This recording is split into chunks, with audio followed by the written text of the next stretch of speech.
How often do we judge one another on their personality or their past? We was poor, so I got in trouble from trying to get money. In 2009, Kashif Jones admits he made some bad choices. On a winter day in Kensington, he shot and killed another man. I was found guilty of manslaughter. I ended up spending 11 years in prison. The judge who sentenced him. I hated him. You see. And yet, here they are. Kashif became a free man in 2020, but for all that time, he thought about what he would do. You know, spending 11 years in prison, I'm not going to just sit here and watch these kids go down that road. If I can help, I'm going to help. So he picked up the phone. Have you ever gotten a call like that? Very few times. Very few times. Usually when you hear from someone who you've convicted and sentenced to prison, it's all about all the things you did wrong. But once they got past the past, they opened a door to common ground.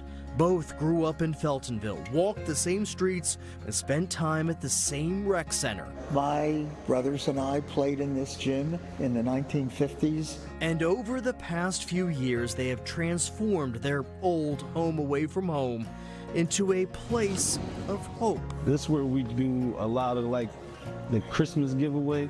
We gave out thousands of coats, thousands of toys. And raised money to build a STEM lab, what he aptly calls relentless community development. He became my shining example of what you hope will happen when you sentence somebody who you know is going to be out of jail. His Honor has since retired, and in more than 2 decades on the bench, witnessed only a handful of defendants like Kashif. I call him, get his input, ask him what we should do. A partnership. How refreshing was that to hear? Amazingly refreshing.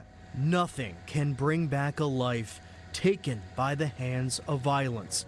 But at least one man hopes his second chance might pardon others from the pain. I think that's a hopeful sign. It's hopeful for Feltonville.